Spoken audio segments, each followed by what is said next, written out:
ఈ రోజు మనం డిస్కస్ చేయబోయే JavaScript topics introduction, next variable. ఈ టూ టాపిక్స్ గురించి మనం ఈరోజు డిస్కస్ చేయబోతున్నాం. Okay, first of all let start with some questions అనమాట. I'm expecting answers from you. Okay, ఈ క్లాసెస్ అనే జావా స్క్రిప్ట్ మొత్తం ఇంటరాక్టివ్గా ఉంటాయి ప్రతి ఒక్కటి. సో మనం మ్యాక్సిమం ఎర్రర్ బేస్డ్గా లెర్నింగ్ చేస్తాం అనమాట. ఫస్ట్ ఎర్రర్ చూస్తాం, ఆ ఎర్రర్ని ఎలా రెక్టిఫై చేస్తాం. సో ప్రాక్టికల్ వేలో ఒకట ఈజీ వేలో మీకు అండర్స్టాండ్ అయ్యే విధంగా ఈచ్ టాపిక్ అనేది ఉంటుంది. Okay, so first of all my first question to you, what is Java script? Java script అంటే ఏంది? ఎనీవన్ మీకు తెలిసింది చెప్పండి. Is a type of language and Sir, okay, yeah, sir, JavaScript is a scripting language which is used to design web pages, which are okay, more interactive with the users. Yeah, great, nice answer. Yeah, that's correct. And more?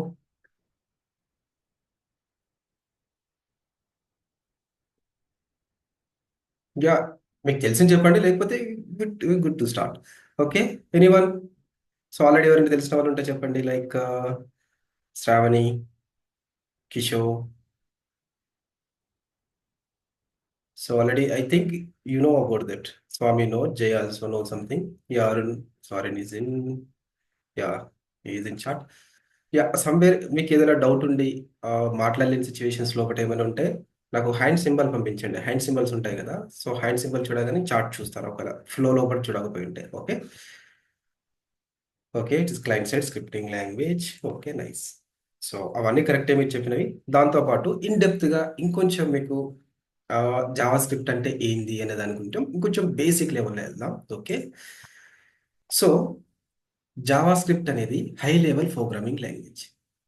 మరి ఇక్కడ high level programming language అంటే ఏంది, అంటే ఎన్ని levels ఉన్నాయి programming లాంగ్వేజ్లో, అది కూడా మనకు తెలియాలి కదా. సో మనకు ప్రోగ్రామింగ్ లాంగ్వేజ్ లోపల జావా స్క్రిప్ట్ అనేది high level programming language.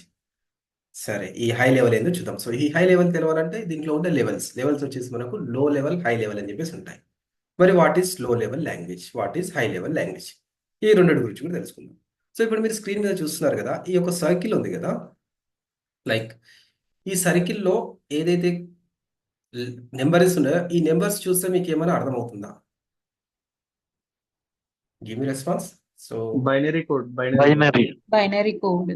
That is binary code. ఈ బైనరీ కోడ్లో ఏముందో చెప్తారా? ఈ నెంబర్స్ చూసి అది ఏందని చెప్పగలుగుతారా? IP address. ఇది ఐపీ అడ్రస్ అంత కన్ఫర్మ్గా తెలుసా? like 1 or 0, sir, like true or false.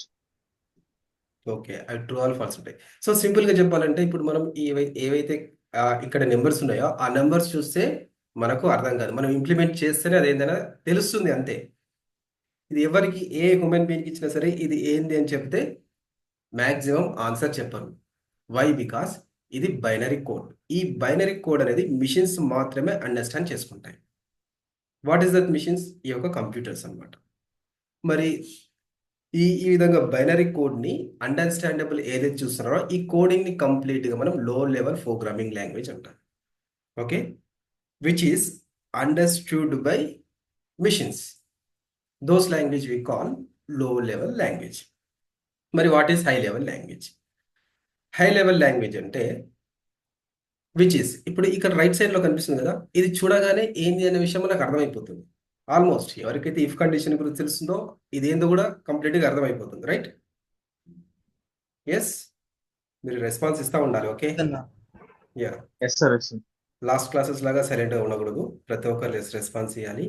Even ఇందులో all of, yeah, Latheesh also you can do, everyone, ప్రతి ఒక్కరు రెస్పాన్స్ ఇస్తూ ఉండండి. Have be known except Arun. Okay, Arun also can give if it is known as inside the place. Okay, yeah. So ఇప్పుడు ఇక్కడ ఇది ఏదైతే code ఉందో ఈ కోడ్ చూడగానే మనకు అర్థమవుతుంది. సో మనం హ్యూమన్ అనేది చూడగానే అండర్స్టాండబుల్ లాంగ్వేజెస్ ఉంటాయి కదా, వాటిని మనం హై లెవెల్ ప్రోగ్రామింగ్ లాంగ్వేజెస్ అంటాం. So this is the difference. లో లెవెల్ లాంగ్వేజెస్ అంటే ఏంది, హై లెవెల్ లాంగ్వేజెస్ అంటే దిస్ ఇస్. మరి ఈ లో లెవెల్ లాంగ్వేజెస్కి ఎగ్జాంపుల్స్ కూడా తెలియాలి కదా మీకు. డైరెక్ట్గా మిషన్ కోడ్, మిషన్ లాంగ్వేజ్ అనమాట. మిషన్ లాంగ్వేజ్ అంటారు బైనరీ కోడ్ అనేది చెప్పేసి, అది మిషన్ మాత్రం అండర్స్టాండ్ చేసుకుంటుంది. వాడబట్టి high level programming language. So ఈ హై లెవెల్ ప్రోగ్రామింగ్ లాంగ్వేజ్ వచ్చేసి మనం జనరల్గా మీరు చూస్తున్న ప్రతి ఒక్క language like JavaScript, Python, ఈ లాంగ్వేజెస్ అన్ని కంప్లీట్గా మనకు హై లెవెల్ ప్రోగ్రామింగ్ లాంగ్వేజ్ అనమాట. So that is why JavaScript is a high level programming language. 1.0. ఇంకొక పాయింట్ గురించి డిస్కస్ చేద్దాం. Okay, what is that? JavaScript అనేది interpreted programming language. What is interpreted here? సింపుల్గా నేను మీకు ఇక్కడ ఎవరికైనా తమిళ్ వస్తుందా? తమిళ్ తెలుసా ఎవరికైనా? ఎనీవన్? No, right? తెలియదు సార్. రైట్. ఇప్పుడు నేను ఒక తమిళ్ బుక్ తీసుకొని ఆ బుక్లో నాకు పేజ్ నెంబర్ 5 దగ్గర సమ్ ఇన్ఫర్మేషన్ ఉంది, ఆ ఇన్ఫర్మేషన్ చెప్పు అని చెప్తే మీరు ఏం చేస్తారు? మీకు లాంగ్వేజ్ తెలియదు కానీ తమిళ్ లాంగ్వేజ్ బుక్ నీకు ఇచ్చాను, ఆ బుక్లో ఇన్ఫర్మేషన్ మనకు కావాలి అన్నప్పుడు మనం ఏం చేస్తాం? ఆ లాంగ్వేజ్ ట్రాన్స్లేట్. ట్రాన్స్లేట్ చేస్తాం, రైట్? సేమ్ లైక్ దట్ ఈ జావా స్క్రిప్ట్ అనేది ట్రాన్స్లేట్ చేస్తుంది అనమాట. మిషనరీ కోడ్ ఉంది కదా, ఆ మిషనరీ కోడ్ని మనకి హ్యూమన్ అండర్స్టాండబుల్ లాంగ్వేజ్ నుంచి ట్రాన్స్లేట్ చేస్తుంది. దీనికి మిషన్కి ఇప్పుడు మనం ఇచ్చిన లాంగ్వేజ్ ఏదైతే కోడ్ ఉంటుందో ఈ కోడ్ని మిషన్ అండర్స్టాండ్ చేసుకునే విధంగా కన్వర్షన్ చేస్తుంది అనమాట. So that's why we call JavaScript is a interpreted programming language primarily used for web development. మరి ఈ ఇంటరప్టెడ్ కాకుండా కంపైలర్ కూడా ఉంటుంది, right? Compiler, interpreted both are there.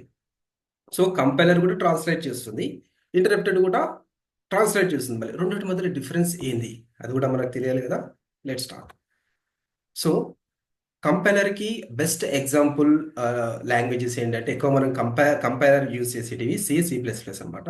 ఇది కొద్దిగా పక్కన పెడితే ఇక్కడ చూడండి, ఈ కంపైలర్ ఏం చేస్తుందంటే ఏదైనా ఒక కోడ్ని నేను రీడ్ చేయమని చెప్పేసి సిస్టమ్కి ఇచ్చాను, అదేం చేస్తుంది? కంప్లీట్ కోడ్ని ట్రాన్స్లేట్ చేస్తుంది, బైనరీ కోడ్ కింద చేసి ఎగ్జిక్యూషన్ చేస్తుంది. ఓకే, కంపైలర్ ఏం చేస్తుంది? కంప్లీట్ సోర్స్ కోడ్ని తీసుకొని దాంట్లో కంప్లీట్ బైనరీ కోడ్ కింద ట్రాన్స్లేట్ చేసి మనకి ఎగ్జిక్యూట్ చేస్తుంది. అంటే ఇప్పుడు మీకు తమిళ బుక్ ఇచ్చాను, నాకు ఖాళీ ఆ బుక్లో 5th పేజ్ మాత్రమే నాకు ఇన్ఫర్మేషన్ కావాలి అంటే అదేం చేస్తుంది? కంప్లీట్ బుక్ను మొత్తం రీడ్ చేసుకొని తర్వాత ఎగ్జిక్యూట్ చేస్తుంది అనమాట. So that is compiler. మరి ఇంటరప్టెడ్ ఏం చేస్తుంది అది కూడా తెలియాలి కదా. సో ఇంటరప్టెడ్ ఏం చేస్తుంది అంటే మనం ఏదైనా కోడ్ని దానికి ఇచ్చినప్పుడు ఏం చేస్తుంది అంటే స్టెప్ బై స్టెప్ ప్రాసెస్లో వస్తుంది. ఇప్పుడు పేజ్ నెంబర్ 5 నాకు రీడ్ చేయాలి, సో పేజ్ నెంబర్ 5 మాత్రమే రీడ్ చేసి దాని ఇన్ఫర్మేషన్ మనకి ఇస్తుంది. మనం ఇచ్చే కండిషన్ మీద డిపెండ్ అయి ఉంటుంది. సో ఫస్ట్ పేజ్ నెంబర్ 1ని ఎగ్జిక్యూట్ చేస్తుంది, అది కంప్లీట్ అయిన తర్వాత పేజ్ నెంబర్ 2, తర్వాత 3, తర్వాత 4, ఈ విధంగా స్టెప్ బై స్టెప్ ప్రాసెస్ వస్తుంది అనమాట. కంపైలర్కి ఇంటరప్టెడ్కి డిఫరెన్స్ ఒకటి. కంపైలర్ ఏం చేస్తుంది? కంప్లీట్ కోడ్ని ట్రాన్స్లేట్ చేస్తుంది. ఇంటరప్టెడ్ ఏం చేస్తుంది? రిక్వైర్డ్ థింగ్స్ మాత్రమే ట్రాన్స్లేట్ చేస్తుంది. So that is why JavaScript is a interpreted programming language. మరి కంపైలర్కి ఎగ్జాంపుల్ లాంగ్వేజెస్ ఏంటి అంటే C++, జావా, ఓకే, ఇంకోటి గో లాంగ్వేజ్, ఇవన్నీ మనకు ఎగ్జాంపుల్ ఆఫ్ కంపైలర్. ఇంటరప్టెడ్కి JS, పైథాన్, రూబీ, ఓకే, ఈ లాంగ్వేజెస్ వచ్చేసేవి. మళ్ళీ దీంట్లో కూడా ఇంటరప్టెడ్గా కంపైలర్ కూడా వర్క్ అవుతాయి. ఆ విధంగా రెండు బేస్లో కూడా వర్క్ అయ్యేది ఏంటంటే జావా వర్క్ అవుతుంది, జావాని రెండు విధాలుగా యూజ్ చేయొచ్చు, C# కూడా 2 విధాలుగా యూజ్ చేయొచ్చు. ఓకే, ఇవి సమ్ లాంగ్వేజ్. పైథాన్ కూడా 2 బేస్లో కూడా వర్క్ అవుతుంది. Okay, this is about the interpreted and compiler. So JavaScript is a high level programming language and interpreted also. So both are 2 points clear. Okay, మరి జావా స్క్రిప్ట్ని మనం ఎందుకు నేర్చుకోవాలి? వై? అసలు జావా స్క్రిప్ట్ వల్ల యూజ్ ఏముంది మనకు? What is the purpose of Java script? ఇది ఏం చేస్తుంది? ఎనీవన్ చెప్తారా? To make websites dynamic. Designing the website. Interactive websites. Okay, already అక్కడ యూట్యూబ్లో వీడియో చూసిన వాళ్ళకి తెలుస్తుంది. ఓకే, ఇప్పుడు నేను ఇక్కడ 2 పాయింట్స్ని డిస్కస్ చేస్తున్నాను అనమాట. ఓకే, ఫస్ట్ వన్ వచ్చేసి జావా స్క్రిప్ట్ అనేది వెబ్ పేజెస్తోనే ఇంటరాక్ట్ అవుతుంది. ఇక్కడ వెబ్ పేజ్ అంటే nothing but HTML, CSS. Java script ఈ కాంబినేషన్ లేక ఇది ఇంటరాక్ట్ అయ్యేది HTML, CSS తోని. ఏ విధంగా ఇంటరాక్ట్ అవుతుంది అనేది ఒక్కసారి మనం ప్రాక్టికల్గా ఓపెన్ చేసి చూద్దాం VS code. Okay, so VS code కనిపిస్తుంది అందరికీ? Yes, yeah. సో ఫస్ట్ నేను Yes, Anna. ఒక చిన్నపాటి ప్రాజెక్ట్ తీసుకుంటాను, light.html అని చెప్పేసి. ఓకే, దీంట్లో మీకు క్లియర్గా ఎక్స్ప్లెయిన్ చేస్తాను. వన్ మోర్ థింగ్, నిన్న ఎస్టర్డే స్వామి ఒక డౌట్ అడిగాడు Z ఇండెక్స్, దాన్ని లాస్ట్లో డిస్కస్ చేద్దాం. అదేవిధంగా అరుణ్ కూడా క్రియేట్ బుక్ మార్క్స్ గురించి అడిగారు. సో దాని గురించి కూడా ఒకసారి లాస్ట్లో డిస్కస్ చేద్దాం. So first of all today's topic అనేది కంప్లీట్ చేసుకుందాం. సో నేను లైట్ డాట్ HTML అని చెప్పేసి ఒకటి క్రియేట్ చేశాను. క్రియేట్ చేసి దీంట్లో ఆల్రెడీ క్రియేటెడ్ సమ్ టెక్స్ట్ ఉంది. సో చిన్నపాటి ప్రాజెక్ట్ అనమాట, ఆ ఇంటరాక్షన్స్ ఎలా ఉంటుందని చెప్పడం కోసం. సో ప్రజెంట్ నేను సమ్ HTML కోడ్ని ఇక్కడ తీసేసుకున్నాను. సో దానికి కాపీ పేస్ట్ చేసేస్తున్నాను. డోంట్ వరీ అబౌట్ ఇట్, ముందు ముందు దీని గురించి క్లియర్గా తెలుసుకుందాం. సో ఇప్పుడు ఇది HTML. సో దీంట్లో మనం స్టైల్స్ తీసుకున్నాం, క్లాస్ అని చెప్పేసి. ఈ రెండింటితో ఏ విధంగా ఇంటరాక్ట్ అవుతుందంటే ఇక్కడ స్క్రిప్ట్ అని చెప్పేసి తీసుకుంటాం కీవర్డ్. మనము హెడర్ గురించి డిస్కస్ చేసినప్పుడు దీంట్లో స్క్రిప్ట్ కూడా వాడతామని చెప్పాం కదా, సేమ్ అదే స్క్రిప్ట్ అనమాట. ఈ స్క్రిప్ట్ అనేది మనం బాడీలో వాడచ్చు, హెడ్లో లింక్ చేసుకోవచ్చు అనమాట. So both ways we can use. ఇప్పుడు ఈ స్క్రిప్ట్ని ఎక్స్టర్నల్ ఫైల్గా క్రియేట్ చేసి దాని నుంచి ఈ యొక్క హెడ్ లోపల లింక్ చేసుకోవచ్చు, ఎలా అయితే CSS స్టైల్స్ చేసామో. నెక్స్ట్ బాడీలో కూడా డైరెక్ట్గా ఇవ్వచ్చు. దీన్ని మనం ఇన్లైన్ జావా స్క్రిప్ట్ అంటాం అనమాట ఇక్కడ. నెక్స్ట్ ఎక్స్టర్నల్గా తీసుకున్నది ఎక్స్టర్నల్ అంటాం. సో ఫస్ట్ పాయింట్ యొక్క డిక్లరేషన్ ఏంటంటే ఈ జావా స్క్రిప్ట్ అనేది వెబ్ పేజెస్ తోని ఇంటరాక్ట్ అవుతుంది, రైట్? ఇప్పుడు ఇక్కడ స్క్రిప్ట్ అని తీసుకున్నాను కదా, ఈ స్క్రిప్ట్ అనేది HTML CSS తోని ఇంటరాక్ట్ అవుతుంది. Okay, this is the first point discussion. Coming to the second point. ఈ సెకండ్ పాయింట్ ఏం చేస్తుంది, వెబ్ పేజ్ని డైనమిక్ అప్డేట్ చేస్తుంది. ఎలా అయితే ఇప్పుడు మనం లాగిన్ మీద క్లిక్ చేయగానే లాగిన్ ఏ విధంగా అయితే డైనమిక్గా రియాక్షన్ తీసుకుంటుంది, రైట్, లైక్ దట్ ఈ యొక్క జావా స్క్రిప్ట్ అనేది డైనమికల్గా అప్డేట్ చేస్తుంది అనమాట.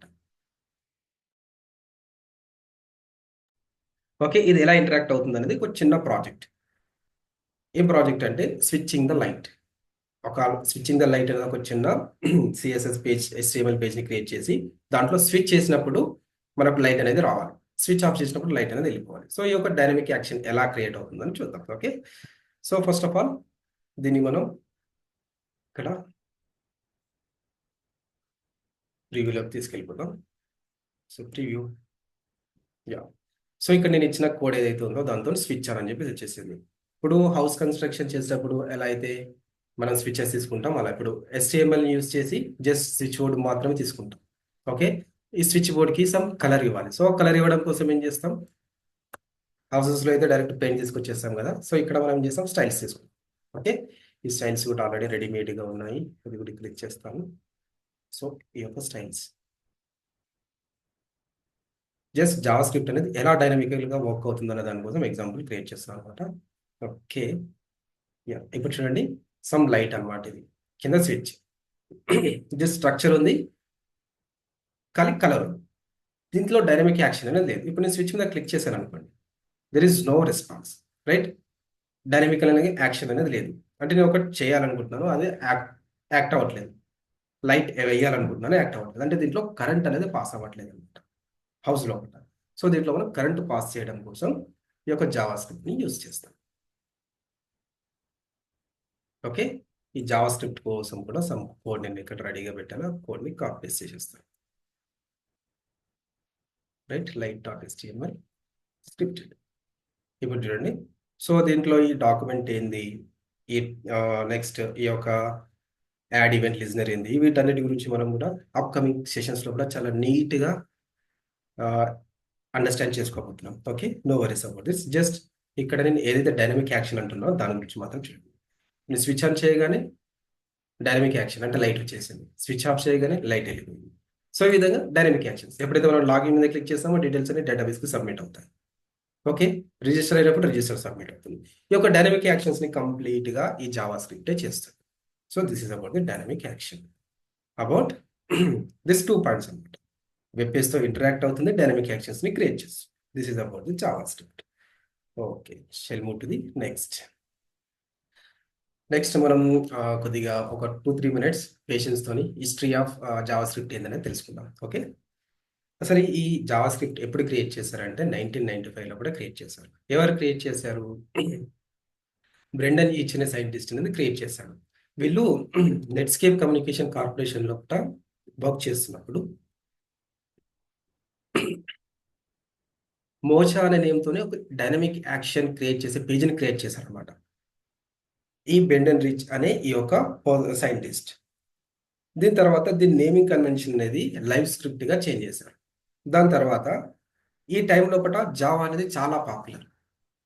సో ఆ జావా బేస్ నేమ్తోని దీనికి డైరెక్ట్గా జావా స్క్రిప్ట్ అనే నేమ్ అని తీసుకున్నారు అనమాట. సో ఆ క్షణం నుంచి అంటే ఈ 1995 నుంచి వీళ్ళు క్రియేట్ చేసిన పరిస్థితి దీన్ని జావా స్క్రిప్ట్ అని చెప్పేసి నేమింగ్ అనేది ఇచ్చారు. కానీ యాక్చువల్గా దీన్ని డెవలప్ చేస్తూ వస్తున్న కార్పొరేషన్ ఏంటంటే యూరోపియన్ కంప్యూటర్ మ్యానుఫ్యాక్చరింగ్ అసోసియేషన్ అనేది దీన్ని కంటిన్యూ చేసుకుంటూ వస్తుంది. దీన్ని ఎప్పుడైతే స్టార్ట్ చేసినప్పుడు కూడా ఇది ఎక్మా స్క్రిప్ట్ అనే నేమ్తోనే ఉందన్నమాట.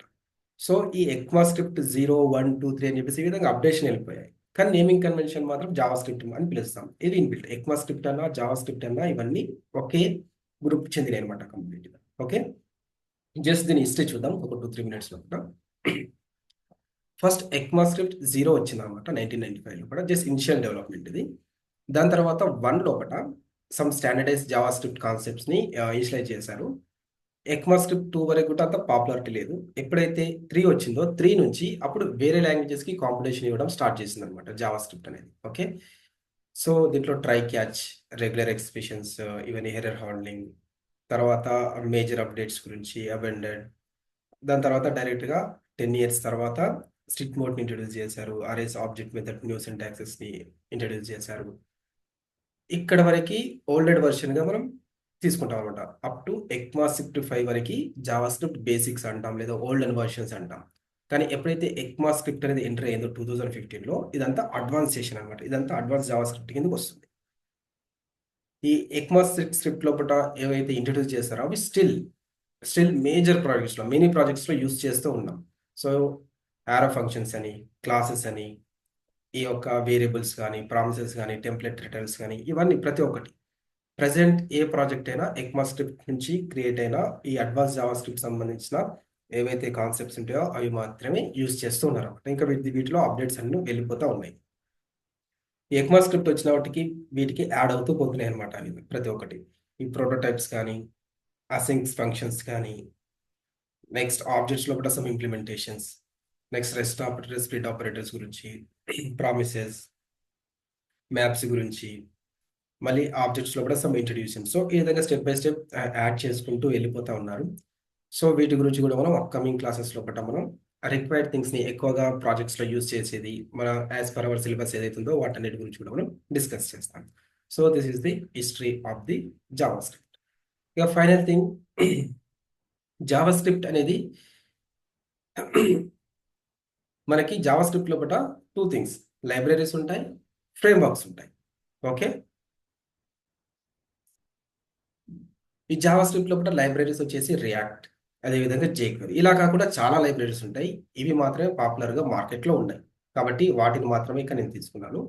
దీంట్లో ఫ్రేమ్వర్క్స్ వచ్చేసి యాంగులర్, నెక్స్ట్ Vue.js. సో ఈ ఎప్పుడైనా సరే మార్కెట్లో ఈ మూడింటి మధ్యలో కాంపిటీషన్ జరుగుతూ ఉంటుంది. ఓకే, ఈ రియాక్ట్ జేఎస్ మీద, యాంగులర్ మీద, Vue.js మీద, వీటి మీదే ఆల్మోస్ట్ ఆల్ ప్రాజెక్ట్స్ ఉంటాయి. ఓకే, ఈ jQuery అనేది రేర్గా యూజ్ చేస్తారు. ఓల్డెన్ ప్రాజెక్ట్స్లో యూజ్ చేస్తున్నారు. ఇప్పుడు దీన్ని ఎవరు యూజ్ చేయట్లేదు. ఈ Ember.js ను కూడా మ్యాక్సిమం ఎవరు యూజ్ చేయరనమాట. సో ఇప్పుడున్న ప్రజెంట్ మార్కెట్లో కూడా ఈ యొక్క రియాక్ట్ అనేది ఈ రెండింటికన్నా టాప్ లిస్ట్లో ఉంది. మోస్ట్ ఆఫ్ ది కంపెనీస్, ఎవరైనా మీ సీనియర్స్ ఉంటే, లేదు మీన్స్ లైక్ ఎవరైనా వర్కింగ్ చేసే వాళ్ళు సాఫ్ట్వేర్ కంపెనీలో ఫ్రంట్ ఎండ్లో ఎవరైనా చేసిన వాళ్ళు ఉంటే వాళ్ళకి అడగండి. బిఫోర్ దట్ యాంగులర్ అనేది చాలా పాపులర్లో ఉండే. ఇప్పుడు ప్రజెంట్ ఈ యాంగులర్ ఉన్న ప్రాజెక్ట్స్ని మొత్తం రియాక్ట్కి మైగ్రేట్ చేస్తారు. అంటే రియాక్ట్ అనేది అంత యూజర్ ఫ్రెండ్లీగా, అంత అప్డేటెడ్ వర్షన్గా వచ్చేసింది అనమాట.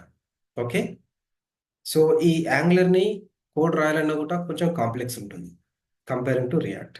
దీని ఇన్స్టాలేషన్ ప్రాసెస్ కూడా కొంచెం హెవీగా ఉంటుంది. కానీ రియాక్ట్ చేసిన ఎంత సింపుల్గా ఉంటుందంటే ఈజీగా ఇన్స్టాల్ చేసుకోవచ్చు, ఈజీగా కోడ్ రాసుకోవచ్చు, ఈజీగా ప్రతి ఒక్కటి ఈజీ వేలో ఉంటాయి. ప్రాజెక్ట్ సెక్యూరిటీ కూడా బాగుంటుంది. అంటే లైట్ వెయిట్గా ఉంటుంది కంప్లీట్గా ప్రాజెక్ట్లో కూడా. లైక్ ఇప్పుడు కోడ్ హెవీగా రాయాల్సిన అవసరం ఉండదు, షార్ట్ కట్స్లో ఉంటాయి. చాలా అప్డేట్స్ వచ్చాయి.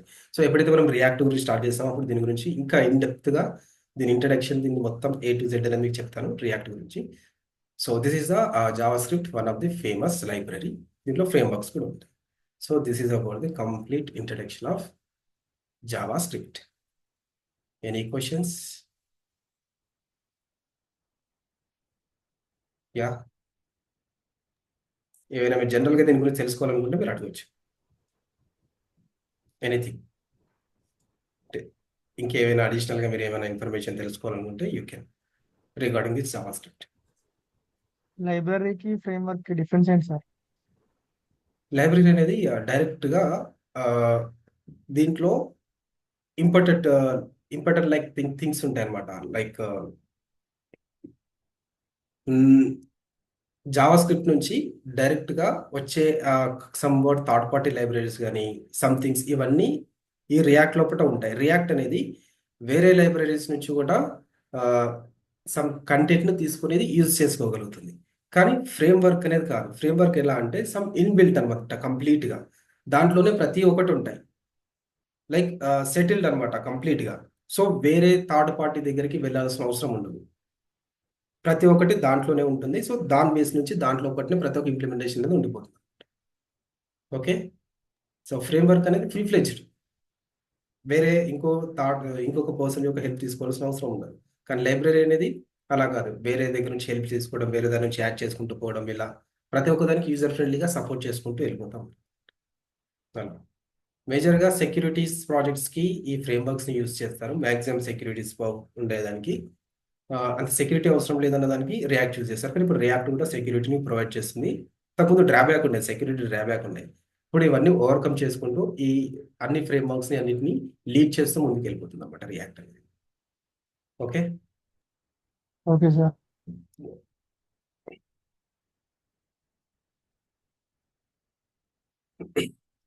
ఓకే,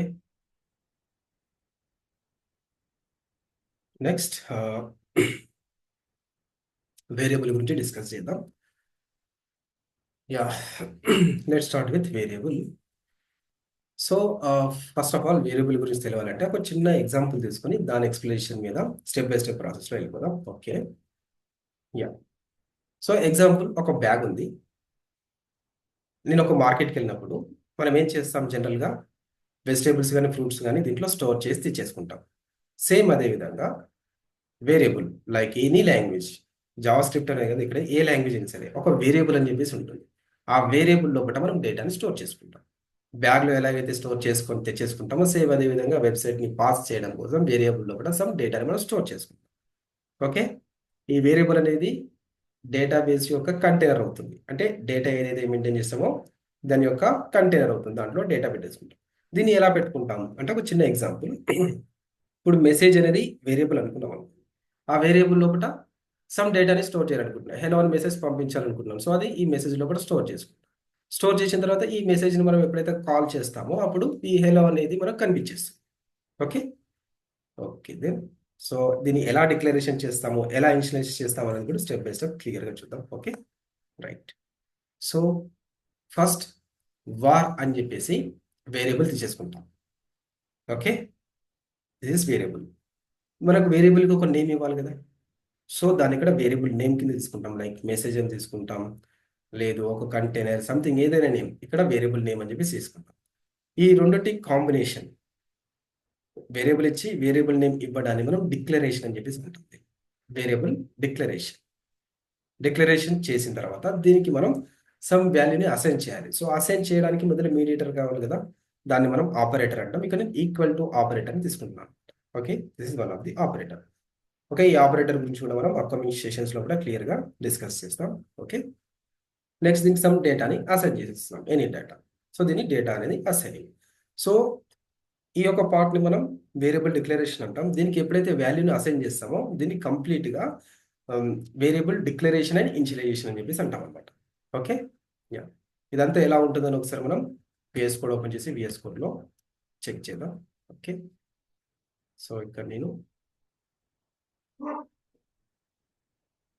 index.html అని చెప్పేసి తీసేసుకుంటున్నాను.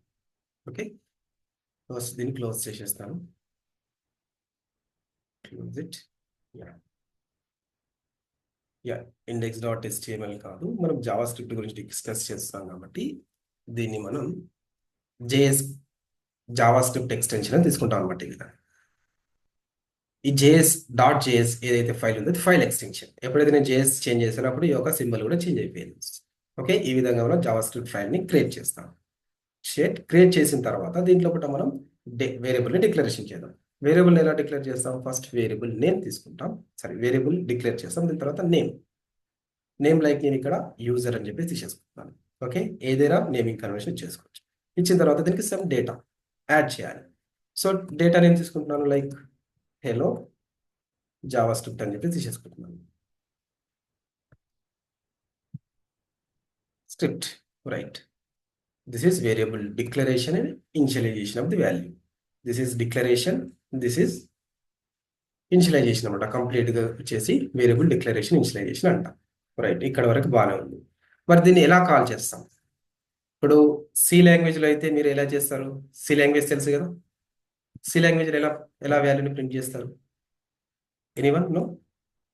ఆల్రెడీ కాలేజెస్ స్కూల్స్లో చూస్తుంటారు కదా, ఎలా చేస్తారు? ప్రింట్ యూజ్ చేస్తారు కదా. Yeah, పైథాన్లో కూడా ప్రింట్ లాగా సంథింగ్ యూజ్ చేస్తారు కదా. Same printf. సేమ్ అదే విధంగా మనం జావా స్క్రిప్ట్ లోపల వాల్యూస్ ని ప్రింట్ చేయడం కోసం కన్సోల్ యూజ్ చేస్తాం. కన్సోల్ డాట్ లాగ్ అని చెప్పేసి యూజ్ చేస్తాం. దీంట్లో ఏదైతే వేరియబుల్ నేమ్ ఇచ్చామో ఆ వేరియబుల్ నేమ్ ఇలా కాల్ చేస్తాం. ఓకే, దీన్ని ప్రింట్ చేయడం కోసం మనం టెర్మినల్లో ప్రింట్ చేయొచ్చు, లేదా బ్రౌజర్ యొక్క కన్సోల్లో కూడా ప్రింట్ చేయొచ్చు. ఓకే, ఇప్పుడు మనం టెర్మినల్ ఓపెన్ చేస్తున్నాం. టెర్మినల్ ఎలా ఓపెన్ చేస్తాం? ఇక్కడ మీరు వ్యూలోకి వెళ్ళి ఇక్కడ టెర్మినల్ అని చెప్పేసి ఉంటుంది, ఇలా ఓపెన్ చేస్తే సరిపోతుంది. ఓకే, లేదు షార్ట్ కట్ ఉంటుంది, ఇక్కడే షార్ట్ కట్ కూడా చూడండి, కంట్రోల్ ప్లస్ టిల్ట్ మీద క్లిక్ చేసినా ఓపెన్ అవుతుంది. ఓకే, వన్ మోర్ థింగ్, ఇప్పుడు ఇది జావా స్క్రిప్ట్ అనేది కంప్లీట్గా నోడ్ అనేది కంపైలర్గా వర్క్ అవుతుంది. నోడ్ అనేది కంప్లీట్గా మెయింటైన్ చేస్తుంది. ఓకే, మరి దీన్ని రన్ చేయాలి అంటే ఫస్ట్ మన లోకల్లో నోడ్ అనేది ఇన్స్టాలేషన్ అయి ఉండాలి. ఓకే, నోడ్ మీ లోకల్లో ఇన్స్టాలేషన్ అయిందా లేదా తెలుసుకోవడం కోసం నోడ్ -vn టైప్ చేస్తే ఈ విధంగా వర్షన్స్. ఓకే, నోడ్ ఇన్స్టాలేషన్ అందరి సిస్టంలోనే ఉందా, లేకపోతే ఇప్పుడే ఫస్ట్ టైం చూస్తున్నామన్న వాళ్ళు ఎవరున్నారు ఇక్కడ? First time sir. Okay, first time sir. First time చూస్తున్న వాళ్ళ కోసం నేను మీకు అది ఇన్స్టాలేషన్ ఎలా చేయాలనేది యూట్యూబ్లో ఆల్రెడీ వీడియో ఉంటుంది, ఆ వీడియో చూపిస్తాను. ఆ వీడియో చూసేసి మీరు ఇన్స్టాలేషన్ చేసుకోండి. Okay,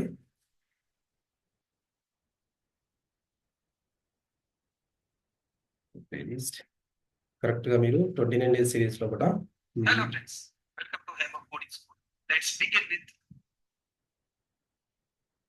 Java script starting introduction ఉంటుంది కదా, దీంట్లోకి వెళ్ళిపోండి. దీంట్లో కూడా కరెక్ట్గా 8 minutes, కరెక్ట్గా 8 minutes దగ్గరికి వెళ్ళండి. సో వితౌట్ నోడ్ అనమాట, నోడ్ లేకుండా మనం ఏదైతే కాల్ చేస్తామో కాల్ చేసినప్పుడు ఈ విధంగా ఎర్రర్ వస్తుంది.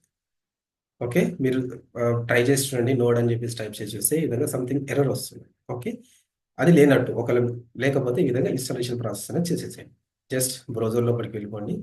సో బ్రౌజర్లోకి వెళ్ళి నోడ్ డౌన్లోడ్ అని కొడితే ఇంటర్ఫేస్ అని వస్తుంది. సో ప్రజెంట్ ఈ ఇంటర్ఫేస్ రావట్లేదు, ఇంటర్ఫేస్ కూడా చేంజ్ చేసేసారు. ఇది ఈ యొక్క లాస్ట్ 7 months బ్యాక్ అని చేంజ్ చేశారు. సో సింపుల్గా Node.js డౌన్లోడ్ అని క్లిక్ చేసుకోండి. క్లిక్ చేసిన తర్వాత Node.js వెబ్సైట్ లోపలికి వెళ్ళిపోండి. వెళ్ళిపోయిన తర్వాత ఈ విధంగా వస్తుంది అన్నమాట. సో దీంట్లో మనం ఇన్స్టాలర్ ఉంది కదా, ప్రీ బిల్ట్ ఇన్స్టాలర్, దీన్ని క్లిక్ చేయండి. క్లిక్ చేసిన తర్వాత దీంట్లో నెంబర్ ఆఫ్ వర్షన్స్ ఉంటాయి. మనం జనరల్గా 20ని యూజ్ చేస్తాం. సో బై డిఫాల్ట్ కూడా 20 ఉంటుంది. సో ఇక్కడ మీరు డౌన్లోడ్ మీద క్లిక్ చేశారంటే డౌన్లోడ్ అయిపోతుంది. ఓకే, ఇక్కడ విండోస్ ఉన్న వాళ్ళు విండోస్ మీద ఇక్కడేమో ప్రీవియస్ ఇంటర్ఫేస్ ఉందన్నమాట. సో విండోస్ మీద క్లిక్ చేసి ఇక్కడ డౌన్లోడ్ చేసుకునే వాళ్ళం. ఓకే, డౌన్లోడ్ అయిపోయింది. ఓకే, ఇప్పుడు ప్రజెంట్ మీరు ఏం చేస్తారంటే ఇక్కడ ఈ యొక్క ద్వారా ఇక్కడ ఇదేదైతే షో చేస్తున్నానో ఇదే విధంగా ఇంటర్ఫేస్ మీకు వస్తుంది, డౌన్లోడ్ చేయండి. సో డౌన్లోడ్ చేసిన తర్వాత కంప్లీట్ ఇక్కడ ఏదైతే ప్రాసెస్ ఉందో ఆ ప్రాసెస్ని ఫాలో అయిపోండి. ఇన్స్టాలేషన్ ప్రాసెస్ ఈ విధంగా ఉంటుంది, ఇన్స్టాల్ అయిపోతుంది. కంప్లీట్ ఇన్స్టాల్ అయిపోయింది. నోడ్ అయిపోయింది చెప్పగానే మీకు ఈ విధంగా షో చేసేస్తుంది అన్నమాట వర్షన్. ఓకే, ఇది ఫాలో అయిపోండి, చేసేసేయండి. Coming to version. సో మీకు వీడియో ఎలాగో రికార్డ్ అవుతుంది కాబట్టి మీరు చూస్ చేసేసుకోవచ్చు. ఓకే, క్లియర్ చేసేసుకుంటారు కదా అందరూ? Yeah, no, clear. నెక్స్ట్ ఇప్పుడు మనం ఈ యొక్క కన్సోల్లో యూజర్లో ఉంది, ఇక్కడ మనం ప్రింట్ చేయాలి అంటే మనం నోడ్ అని చెప్పేసి కీవర్డ్ తీసేసుకొని ఇక్కడ ఏదైతే మనము ఫైల్ నేమ్ ఇచ్చాం కదా ఆ ఫైల్ నేమ్ని ఇక్కడ చేస్తాం అనమాట. ఓకే, index.js అని ఇచ్చేసి ఎంటర్ మీద క్లిక్ చేయగానే మనకు అవుట్పుట్ అనేది వస్తుంది. కానీ దీంట్లో వన్ మోర్ థింగ్ అనేది సెట్ చేయాల్సి ఉంటుంది. ఇప్పుడు నేను index.js మీద క్లిక్ చేయగానే సమ్ ఎర్రర్ వస్తుంది చూడండి. ఏం ఎర్రర్ వస్తుంది? మాడ్యూల్ నాట్ ఫౌండ్ అని చెప్పేసి వచ్చేసింది. ఓకే, మరి దీన్ని ఎలా సొల్యూషన్ చేయాలి? సో మీరు ప్రతి ఒక్కటి కోడ్ ఎగ్జిక్యూట్ చేసేటప్పుడు మాక్సిమం నేను ఎర్రర్ చూపిస్తాను, ఎర్రర్ చూపించి మీకు సొల్యూషన్ చూపిస్తాను అనమాట. ఓకే, ఫస్ట్ ఇక్కడ ఎర్రర్ వచ్చింది. ఫస్ట్ ఎర్రర్ ఏంటి అనేది ఫస్ట్ మీరు ఐడెంటిఫై చేయాలి. ఏమంటుంది? Cannot find the module. So module not found అంటే పాత్ అనేది దానికి దొరకట్లేదు. ఏం పాత్ దొరకట్లేదు అన్నది కూడా చూపిస్తాను. సో ప్రజెంట్ ఈ యొక్క ఈ టర్మినల్ ఏదైతే ఉందో ఈ టర్మినల్లో కూడా పాత్ ఏది ఉందో ఈ పాత్కి ఇక్కడ నేను మీద హోవర్ట్ చేసిన పాత్కి డిఫరెన్స్ ఏముంది చెప్పండి? What is the difference? అన్నది జావా స్క్రిప్ట్ లో ఉందన్న. Okay, Index. సిడి నొక్కి డే 1 లోకి వెళ్తే సరిపోయింది. జస్ట్ అంతే అనమాట. మనం పాత్ అనేది సెట్ చేసుకుంటే సరిపోతుంది. ఈ జావా స్క్రిప్ట్ వరకు ఉంది, రైట్? ఇక్కడ డే 1 వరకు ఉంది. ఇక్కడ డే 1 లోకి ఎంటర్ అయిపోతే సరిపోతుంది అనమాట. నేను ఏం అడుగుతున్నాను? ఇండెక్స్ డాట్ జేఎస్ అనేది జావా స్క్రిప్ట్ లోనే ఉంది, ఐడెంటిఫై చెయ్య అంటే లేదు అని చెప్తుంది. వై? బికాస్ మనం అది డే 1 లో ఉంది కాబట్టి. ఇప్పుడు నేను ఇక్కడ డే 1 అని చెప్పేసి డే 1 లోపలికి ఎంటర్ అయిపోతే సరిపోతుంది. సిడి ఇప్పుడు ఇక్కడ ఏ విధంగా ఉంది? పాత్లో ఉంది కాబట్టి పాత్ తీసేసుకుంటాను అనమాట. Dot slash day 01 close, right? Day 1 లోకి వచ్చేసింది. ఇప్పుడు same note index dot JS enter చేయగానే మనకు అవుట్పుట్ అనేది హెలో జావా స్క్రిప్ట్ అని చెప్పేసి వచ్చేస్తుంది, రైట్? హెలో జావా స్క్రిప్ట్ అని చెప్పేసి మనకు అవుట్పుట్ అనేది వచ్చేసింది, రైట్? సో ఈ విధంగా మనం ఫైల్ని ఎగ్జిక్యూషన్ చేస్తాం. ఓకే, సో ఈ విధంగా డిక్లరేషన్ చేసి ఈ విధంగా ఎగ్జిక్యూషన్ అనేది ఉంటుంది. So this is about the variable declaration and calling as well. ఇక్కడ వరకు అందరికీ ఎవరైతే ఫస్ట్ టైం చూస్తున్నారో ఈ ప్రాసెస్ అంతా వాళ్ళకి అర్థమైందా క్లియర్గా? Sir right, yeah next move to the ఈ వేరియబుల్ గురించి ఇంకొంచెం డెప్త్గా తెలుసుకుందాం. ఓకే, యా ఈ వేరియబుల్స్ డిక్లరేషన్స్ కూడా సమ్ రూల్స్ ఉంటాయి. సో ఆ రూల్స్ ఏంటనేది కూడా స్టెప్ బై స్టెప్ ప్రాసెస్ అనేది చూద్దాం. ఫస్ట్ మనం ఇంతకుముందు వార్ యూజర్ అని చెప్పేసి తీసుకున్నాం. ఓకే, దీన్ని మనం ఇప్పుడు 2 వర్డ్స్ ఉన్నాయి, యూజర్ నేమ్ అని చెప్పేసి ఉంది. సో దాన్ని ఎలా తీసుకోవాలి అంటే క్యామెల్ కేస్లో తీసుకోవాల్సి ఉంటుంది. ఓకే, ఈ క్యామెల్ కేస్ ఎలా తీసుకోవాలో చూద్దాం. సో ప్రజెంట్ దీనికి డైరెక్ట్గా ఇంప్లిమెంటేషన్ చేసి చూపిస్తాను. ఇప్పుడు యూజర్ నేమ్ అని చెప్పేసి ఇలా తీసుకున్నా కూడా మనకు వర్క్ అవుతుంది అన్నమాట. సో కాల్ చేస్తాను. సి హెలో జావా స్క్రిప్ట్ అని చెప్పేసి వచ్చేసింది.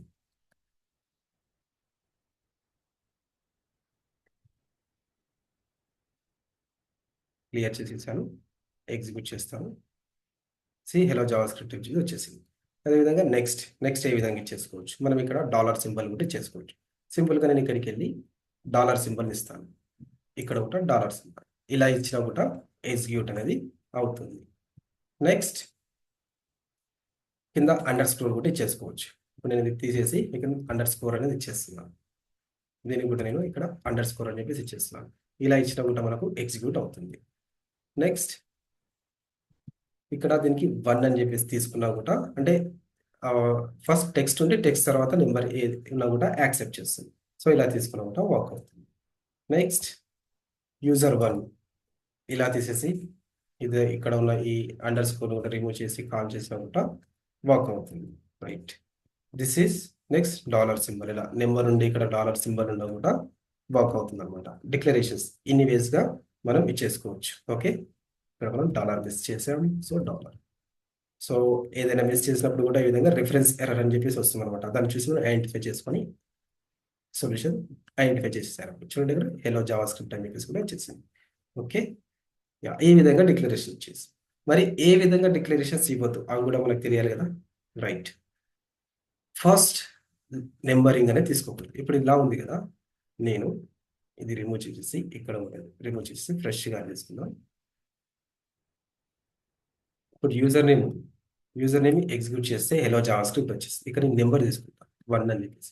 ఇప్పుడు చూడండి ఏమంటుంది, సింటాక్స్ ఎర్రర్ అంటుంది. ఓకే, 1 అనేది యాక్సెప్ట్ చేయదు. అంటే వేరియబుల్ డిక్లరేషన్స్ లోపల నేమింగ్ కన్వెన్షన్స్ లో కూడా ఫస్ట్ మనం నెంబర్ అనేది తీసుకోవాలి. ఓకే, నెక్స్ట్ మనం ఏదైతే కబాబ్ కేసు అన్నాం కదా, ఈ కబాబ్ కేసు కూడా ఇక్కడ వర్కౌట్ అవ్వదు. ఓకే, ఇప్పుడు యూజర్ ఉంది దీని లోపల ఐఫోన్ తీసుకున్నాను. సో ఐఫోన్ తీసుకున్న తర్వాత ఇక్కడ కలరింగ్ చేంజ్ అయిపోతుంది. ఇది కూడా వర్క్ అవ్వదు. ఏమంటుంది, సింటాక్స్ ఎర్రర్ అంటుంది ఇది కూడా. నెక్స్ట్ స్పేస్ కూడా వర్క్ అవ్వదు. ఈ విధంగా రెండింటి మధ్యలో స్పేస్ ఇచ్చాను, ఇచ్చేసి ఇక్కడ స్పేస్ తీసుకొని ఇది కూడా వర్కౌట్ అవ్వదు. సో నేమ్ అనేది కాదు అని చెప్పేసి అంటుంది అనమాట. డైరెక్ట్ ఇక్కడే చెప్పేస్తుంది, ఇక్కడ వరకు కూడా రావట్లేదు. ఓకే, ఫస్ట్ స్టార్టింగ్ లోపల సింటాక్స్ ఎర్రర్ అని చెప్పేసి కంపైల్ చేసి చెప్పేస్తుంది. Next coming to the last one, war అనుకుంటా ఈ విధంగా సేమ్ నేమ్స్ ఇక్కడ వార్ అని చెప్పేసి డిక్లరేషన్ ఇచ్చినప్పుడు అది వర్కౌట్ అవుతుంది. సేవ్ ఉంటుంది war token, unexpected token war అని చెప్పేసి వచ్చేసింది. సో ఈ ఫార్మేషన్స్ లో కూడా మనం డిక్లరేషన్స్ అనేది ఇవ్వకూడదు. So this is about the war complete information about variables and declarations and rules about the variable. Okay, ఇందులో ఎవరికైనా ఎక్కడైనా ఏమన్నా డౌట్ లాగా అనిపిస్తే ఇక్కడ క్వశ్చన్ రేజ్ అవుతే యూ కెన్. ఏం లేవన్న. It's just the variable declaration is complete basic things. Yeah.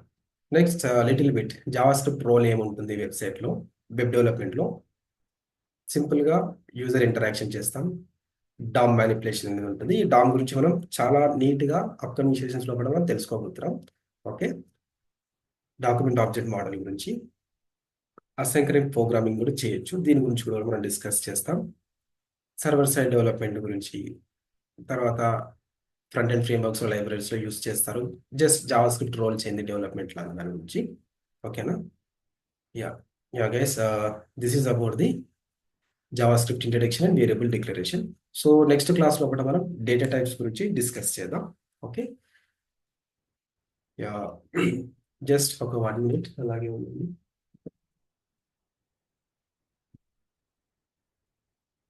Just మీ అటెండెన్స్ కూడా నోట్ చేసేసుకుంటాను. Just give us a second.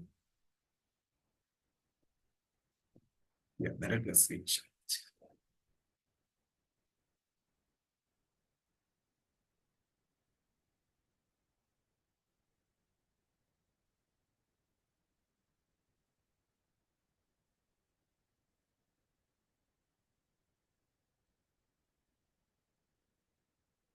Okay, right. Yeah, guys. Yeah మీకు ఏం క్వశ్చన్స్ డౌట్స్ ఏం లేకపోతే నిన్న జస్ట్ స్వామి అడిగిన question, Swami that Z index ఎలా వర్క్ అవుతుంది అనే దాని గురించి అడిగావు కదా.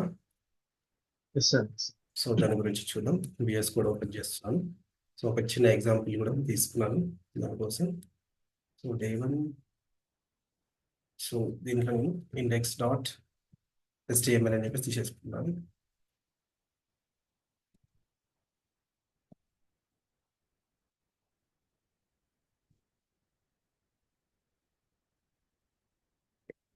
HTML స్ట్రక్చర్ అనేది క్రియేట్ చేస్తున్నాను. క్రియేట్ చేసి సమ్ డివ్స్ తీసేసుకుంటాను. ఐటమ్ ఒక 2 తీసేసుకుంటాను, 3 తీసేసుకున్నాను. వీటికి నేమింగ్ కన్వర్షన్ ఇచ్చేస్తున్నాను.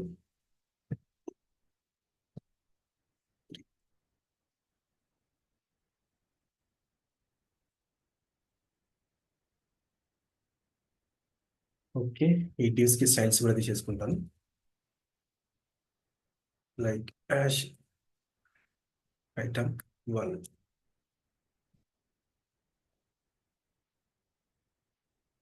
సో ఫస్ట్ సమ్ బాక్సెస్ ని క్రియేట్ చేస్తాను. సో ఆ బాక్సెస్ ని క్రియేట్ చేసి దాని బేసిక్కి మనం డిస్కస్ చేద్దాం. సో ఫస్ట్ నేను ఒక వెయిట్ ఒక 100 పిక్సెల్ తీసేసుకుంటాను. నెక్స్ట్ హైట్ ఒక 100 పిక్సెల్. దీనికి బ్యాక్గ్రౌండ్ కలర్ ఇచ్చేద్దాం. So background colour like red ఇచ్చేస్తున్నాను. సో ఒక బ్లాక్ అనేది క్రియేట్ అయిపోయింది. సేమ్ ఇదే విధంగా ఒక 2 బ్లాక్స్ ని క్రియేట్ చేసేద్దాం. సో దీనికి కలర్ వచ్చేసి సమ్ బ్లాక్ లాగా తీసుకున్నాం. దీని కలర్ సమ్ బ్లూలో తీసేసుకున్నాం. రైట్. సో మిడిల్లో ఇంకొంచెం డార్క్నెస్ సో ఈ విధంగా 3 కలర్స్ అనేది తీసేసుకున్నాం. రైట్. తీసేసుకున్న తర్వాత వీటికి పొజిషన్ అనేది ఇచ్చేస్తాను each one. So position absolute. So position absolute ఇవ్వగానే రెడ్ కలర్ ఏం చేసేసింది స్వామి? What it has did comment చేస్తాను. సో బిఫోర్ దట్ ఇలా ఉంది. నేను అబ్సల్యూట్ ఇవ్వగానే ఏమైపోయింది? కిందకు వచ్చింది అంటే గ్రీన్ అవుతుంది. అంటే పైకి వచ్చేసింది, జెడ్ ఇండెక్స్ లో పైకి వచ్చేసింది అది. రైట్. అవును. ఇప్పుడు నేను కామెంట్ చేస్తే ఉండిపోతుంది. జెడ్ ఇండెక్స్ లో పైకి రాగానే కింద ఉన్న రెండు పైకి వెళ్ళిపోయాయి. రైట్. అవును. అదేవిధంగా ఇక్కడ కూడా నేను ఇచ్చేసాను. ఇక్కడ ఒకటి అబ్సల్యూట్ ఇచ్చేసాను. ఇచ్చేయగానే ఏమైపోయింది? మిగిలిన కింద ఉన్న గ్లూ కూడా కంప్లీట్గా కిందికి వెళ్ళిపోయింది. Yes, అదేవిధంగా sir. ఇక్కడ కూడా మళ్ళీ అబ్జర్వేట్ చేస్తాను. So Hmm. ఈ మూడింటికి అబ్జర్వేట్ ఇవ్వగానే లాస్ట్లో ఏదైతే ఉందో అది కంప్లీట్గా పైకి వచ్చేసింది. మిగతా రెండు దీని Okay. బ్యాక్గ్రౌండ్లో ఉన్నాయి, వెనకాల ఉన్నాయి. సో మీకు క్లియర్గా Mhm. తెలవడం కోసం నేను ఏం చేస్తానంటే టాప్ దీనికి ఒక 50 పిక్సెల్ చేసుకుంటాను. సో దాని వెనకాల ఉన్నాయన్నమాట. సో దీనికి ఒక 80 పిక్సెల్ తీసుకుంటాను. దీంట్లో ఒక 110 పిక్సెల్ అలా తీసుకుంటాను. ఒకదాని తర్వాత ఒకటి ఏదైతే లాస్ట్లో అబ్జల్యూట్ లాస్ట్ ఐటమ్కి ఏదైతే అప్లై అయిందో అది టాప్లో వచ్చేసింది. జనరల్గా ఇప్పుడు ఈ ఇనిషియల్ స్టేజ్లో కూడా ప్రతి ఒక్కటి దగ్గర ఆల్రెడీ జెడ్ ఇండెక్స్ అనేది 0లో ఉంటాయి అన్నమాట. ఇప్పుడు 0 అన్నిటికి ఇచ్చేస్తాను, నో చేంజెస్. బై డిఫాల్ట్గా 0 ఇండెక్స్లోనే ఉంటాయి ప్రతి ఒక్కటి. ఇంకా వేరియేషన్ జస్ట్ తెలియడం కోసం ప్రతి ఒక్కదాన్ని సైడ్ బై సైడ్ తీసుకొచ్చేద్దాం. సో లెఫ్ట్ ఒక 80 పిక్సెల్, దీనికి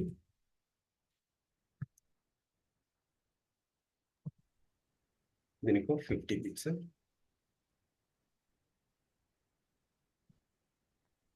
సేవ్ 1. సో ఈ విధంగా ఉన్నాయి కదా. ఇప్పుడు నీకు జెడ్ ఇండెక్స్ వేరియేషన్ అనేది క్లియర్గా తెలుస్తుంది. ఇప్పుడు నేను ఏం చేయాలనుకుంటున్నాను, ఈ రెడ్ ఉంది కదా, ఈ రెడ్ని అన్నిటికన్నా టాప్లో తీసుకురావాలనుకుంటున్నాను, అంటే ఫ్లో. ఇప్పుడు ప్రజెంట్ ఈ 3 0 ఇండెక్స్లో ఉన్నాయి. ఏ దానికైతే ఇండెక్స్ పెంచుతానో ఆ ఇండెక్స్లో కూడా పైకి వచ్చేస్తాయి. ఇప్పుడు నేను దీనికి 1 ఇచ్చేస్తాను. ఇప్పుడు ఏంది గ్రీన్కి 1 ఇచ్చేసాను, చేయగానే టాప్ టాప్ వచ్చింది. నెక్స్ట్ ఇప్పుడు రెడ్ ఉంది, రెడ్కి 2 ఇస్తాను, అది కంప్లీట్గా టాప్లోకి వచ్చేసి ఉన్న పొజిషన్ నుంచి పైకి వచ్చేసింది. ఇప్పుడు అదే విధంగా నేను బ్లూ ఉంది కదా, బ్లూకి ఇప్పుడు 2 ఇచ్చాను, 1 ఇచ్చాను, ఇక్కడ 3 తీసుకుంటాను. సో టాప్లోకి వచ్చేసింది అది కంప్లీట్. వెనకాల వేరియేషన్ కూడా చూడు ఎలా వస్తుంది. 1 అనేది అవును. వెనకాల ఉండిపోయింది, 2 ఇలా ఉండిపోయింది, 3. సో ఈ విధంగా జెడ్ ఇండెక్స్ అనేది వర్క్ అవుతుంది. Clear? Okay. Okay, done. Done, sir. Thanks. Yeah, okay. No issues. Yeah, Arun is there. Yeah, Arun. So నువ్వు క్రియేట్ బుక్ మార్క్ అన్నావు కదా, దాన్ని జనరల్గా మనం ఫ్రాగ్మెంట్ అని చెప్పేసి యూజ్ చేస్తాం అనమాట, ఫ్రాగ్మెంట్ ఐడెంటిఫైయర్. సో దానికోసం కూడా ఒక చిన్న ఫైల్ క్రియేట్ చేస్తాను, like book mark .html, right. So మనకు యాంకర్ ట్యాగ్ లోపల HERF అని చెప్పేసి తీసుకున్నాం కదా.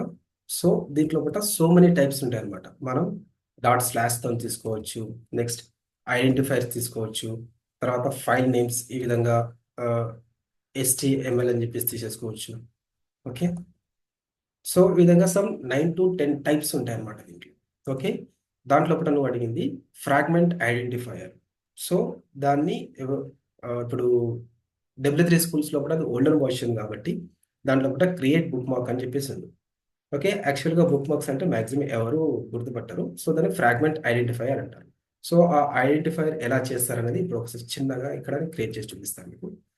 ఓకే, సో ఎగ్జాంపుల్ నేను ఇక్కడ ఏం తీసుకుంటానంటే సమ్ డివ్ ట్యాగ్స్ తీసేసుకుంటాను, లైక్ ఒక 15 డివ్ ట్యాగ్స్ తీసేసుకొని ప్రతి ఒక్కదానికి నెంబరింగ్ అనేది ఇచ్చేస్తాను.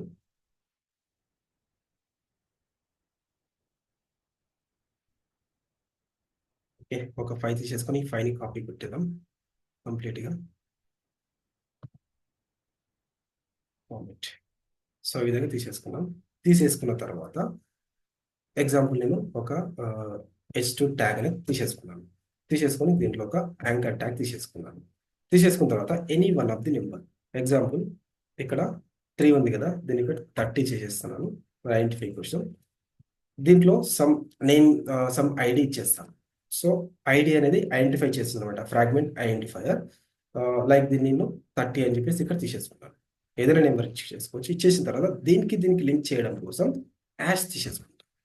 ఓకే, యాష్ తీసేసుకొని 30 అని చెప్పేసి ఇచ్చేస్తాను. సో ఇప్పుడు నేను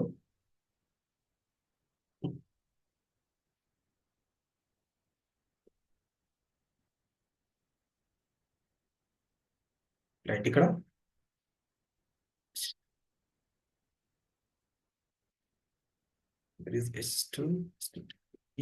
ఇందులో సమ్ మనం ఏదైనా ఒక నెంబర్ ఇద్దాం. ఇప్పుడు 30 పేజ్ రావాలనుకుంటున్నాం కాబట్టి నెంబర్ 30 అని చెప్పేసి ఇక్కడ ఇచ్చేద్దాం. సో ఇది లింక్ బేస్లో ఉంది. సో ఇది చిన్నగా ఉంది కాబట్టి ఇప్పుడు నేను నెంబర్ 30 మీద క్లిక్ చేయగానే ఏం పెద్ద వేరియేషన్ అనేది తెలియదు. సో ఏం చేస్తానంటే సమ్ మోర్ వర్డ్స్ని క్రియేట్ చేస్తాను. రైట్, చూడండి, ఎప్పుడైతే నేను ఈ లింక్ మీద క్లిక్ చేశానో అప్పుడు ఈ లింక్లో ఉండే ఈ నెంబర్ ఏదైతే ఉందో ఐడి, ఈ ఐడిని క్యాచ్అప్ చేసుకొని దాన్ని టాప్ ప్లేస్లో కూడా తీసుకొచ్చేసాను అనమాట. ఇప్పుడు 30 అనేది ఇక్కడ ఉంది, నెంబర్ మీద క్లిక్ చేయగానే ఈ 30 అనేది టాప్ ప్లేస్లో కూడా వచ్చేస్తుంది. ఓకే, ఇంకా క్లియర్గా మీకు తెలవడం కోసం ఈ బుక్ మార్క్ అనేది నేను వెబ్సైట్ ఓపెన్ చేస్తాను. వెబ్సైట్ ఓపెన్ చేసి వికీపీడియా ఓపెన్ చేస్తాను. సో ఈ వికీపీడియా లోపల ఈ క్రియేట్ బుక్ మార్క్స్ని యూజ్ చేస్తారు. సమ్మన్ ఇక్కడ ఇంగ్లీష్లో సమ్ ఇప్పుడు వికీపీడియా ఓపెన్ అయిపోయింది కదా. దీంట్లో నేను ఇప్పుడు నోట్స్ మీద క్లిక్ చేస్తాను. నోట్స్ మీద క్లిక్ చేయగానే ఇదేమవుతుంది, ఇక్కడ నుంచి బ్రౌజర్లోకి వెళ్ళిపోతుంది అనమాట. బ్రౌజర్ లోపల యాష్ అని చెప్పేసి నోట్స్ అనేది ఇక్కడ క్రియేట్ అవుతుంది. చూడండి, యాష్ అని చెప్పేసి నోట్స్ క్రియేట్ అయింది. అది నోట్స్ దగ్గర తీసుకొచ్చేసింది. ఇప్పుడు టాప్లోకి వెళ్ళిపోతాము. సో ఎగ్జాంపుల్ ఇప్పుడు టాప్లో ఉన్నాం. ఎప్పుడైతే నేను నోట్స్ మీద క్లిక్ చేయగానే నోట్స్ దగ్గరికి తీసుకెళ్ళిపోతున్నాం. రైట్, ఈ విధంగా ఐడెంటిఫైయర్స్, ఫ్రాగ్మెంట్ ఐడెంటిఫైయర్స్ యూజ్ అవుతాయి. ఇప్పుడు నేను ఇంగ్లీష్ మీద క్లిక్ చేస్తాను. ఇక్కడ చూడండి, క్లిక్ చేయగానే ఇంగ్లీష్ ఏదైతే ఇక్కడ దీనికి లింక్లో ఉందో ఆ లింక్లోకి వెళ్ళిపోతుంది. ఇక్కడ యాష్ లోపలికి వచ్చేస్తుంది. అదే దీని ప్లేస్ లోపల నేను స్లాష్ పెట్టాను అనుకోండి. స్లాష్ పెట్టగానే ఏం చేస్తుంది, మరి మనం నిన్న స్లాష్ యూజ్ చేసాం కదా. సో స్లాష్ పెట్టగానే ఏం చేస్తుంది అంటే అది నెక్స్ట్ పేజ్కి తీసుకెళ్ళిపోతుంది అనమాట. కంప్లీట్ ఇన్ఫర్మేషన్ నెక్స్ట్ పేజ్లో వచ్చేస్తుంది.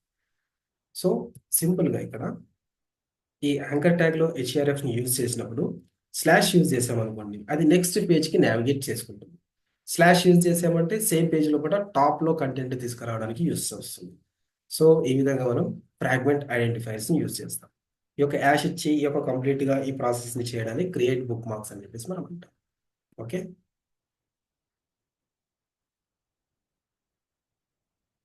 Okay, right, yeah, okay, yeah. ఇంకెవరికి ఏమైనా క్వశ్చన్స్, డౌట్స్ ఉంటే మీరు అడగచ్చు. We can discuss. If not, I'm stopping the screen. Yeah, ఏమైనా questions ఉంటే అడగండి. If not, I'm stopping recording as well.